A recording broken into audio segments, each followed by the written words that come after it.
Messieurs, Madame, Mesdemoiselles de la presse,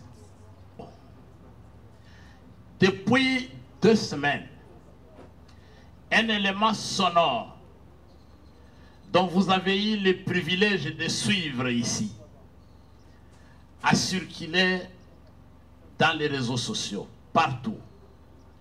Dans cet élément sonore, M.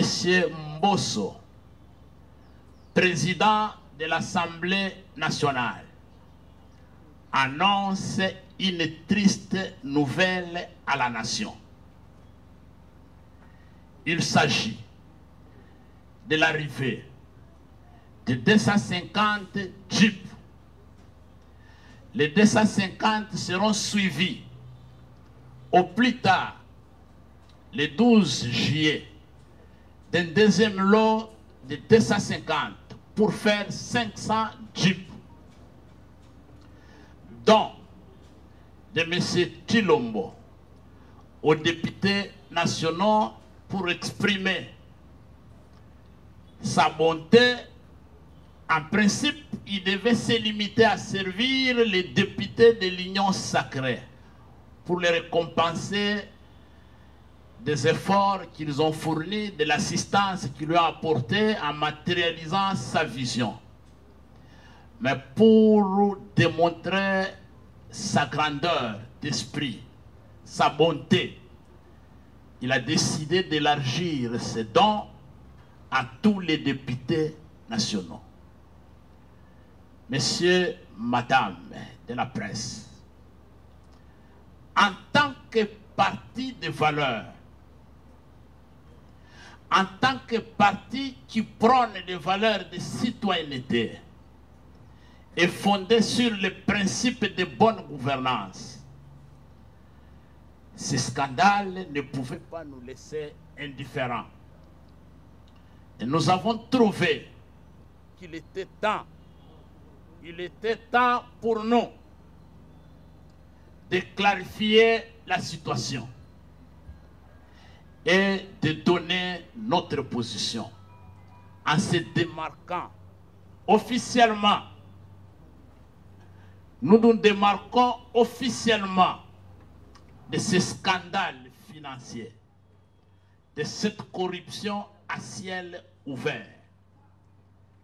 Et nous avons organisé cette conférence de presse pour que les députés nationaux, membres de l'ECID, puissent donner officiellement à la presse, à la nation congolaise, au monde entier, notre position. Et donner la leçon à tout celui qui veut entendre ce que nous devrions faire si le braquage électoral n'avait pas eu lieu. Voilà, messieurs, madame de la presse, l'économie ou le contexte dans lequel on se retrouve ici. Je vais passer la parole à l'honorable Jean-Baptiste Kasekwa, député ECID élu dans la circonscription de Goma, de nous donner le message de nos députés, de notre parti, pour que vous puissiez en faire large diffusion. Merci beaucoup. Honorable, vous avez la parole. Position des députés nationaux élus de l'ECID en rapport avec les dossiers dont des 50 jeeps aux députés nationaux. Mesdames et messieurs de la presse, nous, élus nationaux de l'ECID, vous remercions d'avoir accepté de répondre à notre invitation en vue de fixer l'opinion sur notre position en rapport avec les dossiers dont de 500 jeeps offerts par M. Félix Tshisekedi aux députés nationaux. Nous portons à la connaissance de l'opinion publique nationale et internationale que nous ne pouvons aucunement être souscripteurs ni preneur pour ces jeeps de corruption pour les motifs suivants. Primo, ébranlé par la détermination de la majorité des députés nationaux ayant rejeté le projet de loi d'habilitation du gouvernement au cours de la plénière du 15 juin 2021, le président de l'Assemblée nationale a réuni les députés membres de l'Union sacrée pour la nation à l'hôtel Fleuve Congo en date du 18 juin 2021. En guise de moyen pour faire le rappel des troupes après ces revers politiques, dit le communiqué de la cellule de communication de l'Assemblée nationale, le président de l'Assemblée nationale a annoncé à ses hôtes le chronogramme de l'effectivité de la distribution de 500 jeeps au bénéfice de tous les députés nationaux avant la fin du mois de juillet prochain. Il s'agit donc d'une intention manifeste d'achat de conscience des députés nationaux afin de les museler. Secondo, il nous revient d'informer l'opinion publique nationale et internationale que des formulaires pour l'obtention de ces jeeps avaient déjà été proposés à certains députés contactés individuellement en contrepartie de leur adhésion à l'Union sacrée de la nation en décembre 2020. Nous, élus nationaux de l'ECD, avions farouchement rejeté ces formulaires de jeeps de corruption. Tertio, dans un enregistrement sonore qui a fuité de la réunion sus-évoquée, le président de l'Assemblée nationale fait l'apologie du donateur de ces jeeps en ces termes. Le président de la République a décidé qu'on donne à tous les 500 députés. C'est grâce à vous qui avez mis en exécution l'appel du chef de l'État que les 500 députés vont bénéficier des jeeps. Il poursuit en disant, je cite M. Mbosso, si on était discriminatoire, ces jeeps, on les aurait donnés à vous qui avez combattu les beaux combats. Mais, poursuit Mbosso, par patriotisme, le chef de l'État a donné à tous les 500 députés. Et de rachérir, nous associons ceux de l'opposition pour qu'ils mesurent la grandeur d'âme du président. Voilà comment M. Mbosso fait l'apologie du donateur de ces jeeps de la corruption. Quatrièmement, par ces propos graves et vexatoires ayant provoqué une forte indignation de l'opinion publique nationale et internationale, le président de l'Assemblée nationale a manifestement violé l'article 121, alinéa 2 du règlement intérieur de l'Assemblée nationale qui dispose, je cite, « Le député national a l'obligation de sauvegarder à tout moment l'honneur et la dignité de ses fonctions ainsi que l'image de marque de l'Assemblée nationale. » Fin de citation. Nous, députés nationaux élus de l'ECD, demandons au président Christophe Mbosso Kodia, au nom de l'honneur et de la probité morale devant caractériser un homme d'État, de démissionner sans atermoiement de ses fonctions de président de l'Assemblée nationale. Pire, au lieu de demander pardon au peuple congolais et aux députés nationaux pour ses propos, le bureau de l'Assemblée nationale s'est évertué à tromper l'opinion publique par une panoplie de communications inopportunes et contradictoires, jetant davantage le discrédit sur l'institution. Tantôt c'est un don, tantôt c'est un marché sans appel d'offres financé par un crédit méconnu de ses souscripteurs auprès d'une banque privée inconnue. Tantôt c'est un achat effectué au moyen de frais de fonctionnement jamais inscrits dans les prévisions budgétaires de l'Assemblée nationale. Ces contradictions démontrent clairement que l'achat de ces jeeps procède des malversations financières dont il faut situer le degré. Elle met également à nu la légèreté avec laquelle le pouvoir en place gère les affaires de la République. Nous, députés nationaux élus de l'ESID, primo, invitons formellement le procureur près la Cour de cassation à initier rapidement une enquête sur ces possibles infractions de corruption, d'enrichissement sans cause et de détournement des deniers publics.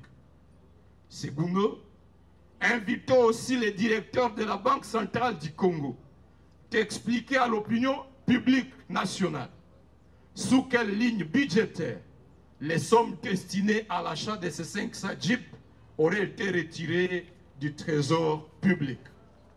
Tertio, invitons l'ensemble des députés nationaux à exiger du bureau de l'Assemblée nationale de vendre ces jeeps et de restituer l'argent au trésor public afin qu'il soit affecté à des besoins sociaux pressants, parmi lesquels l'assistance aux sinistrés de l'éruption du volcan Nyiragongo à Goma, au personnel soignant engagé dans la riposte contre la Covid-19, à la ration alimentaire des militaires engagés dans les opérations à l'est de la RDC. Nous restons déterminés à résister farouchement contre toute stratégie de nature à caporaliser les institutions du pays en général et l'Assemblée nationale en particulier. Fait à Kinshasa le 25 juin 2021, le député national élu de l'ESID, honorable Mambo Katunda Jabosco, élu de Bagata, honorable Masiala Pova Charlotte, élu de Lukunga, honorable Mouindo Kasekwa Jean-Baptiste, élu de Goma au Nord Kivu, honorable Nomasi Banikina Altos, élu de la Funa, je vous remercie. Maintenant, je reviens à une question d'actualité. Je devais ou ne pas y répondre? Parce que ce n'est pas ça le point à l'ordre du jour. Mais parce que vous en parlez, et parce qu'on vous a obligé d'en parler, nous devons vous donner les éclaircissements. Est-ce que le commandant du peuple, le président élu, Martin Fayulu Manidi, est le coordonnateur en exercice de la MOUCA, le premier ministre honoraire Adolphe Muzitu, était-il parti à Kingakati cette nuit pour rencontrer M. Joseph Kabila? C'est une honte de faire circuler ce genre de bêtises. C'est ridicule pour ceux qui en parlent. Et c'est même un manque de respect pour le peuple congolais. C'est faux et archi faux. Mesdames et messieurs de la presse, je dois vous rappeler que du temps fort où M. Kabila contrôlait le fauteuil présidentiel, il contrôlait le Parlement, il contrôlait le gouvernement, il avait en main les cours et tribunaux, et il avait tous les gouverneurs et les assemblées provinciales. À ce moment-là, M. Kabila n'a pas réussi à rencontrer discrètement le commandant du peuple, Martin Fayulu. C'est à ce moment-là que Kabila avait la possibilité de faire fléchir le commandant du peuple. Mais il ne l'a pas fait et il n'a pas réussi à le faire. Il est resté droit comme un palmier, Martin Fayulu. Il n'a jamais négocié les valeurs pour lesquelles il se bat. Mais, chers amis, Aujourd'hui,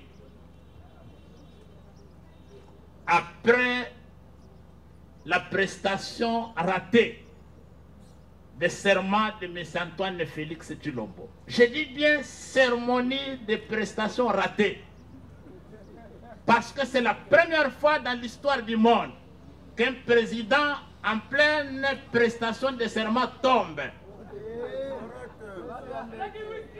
C'est la première fois. Nous, en Afrique, la prestation de serment est considérée comme l'intronisation. Et pendant la cérémonie d'intronisation, quand vous tombez, c'est que les ancêtres ont rejeté cette opération.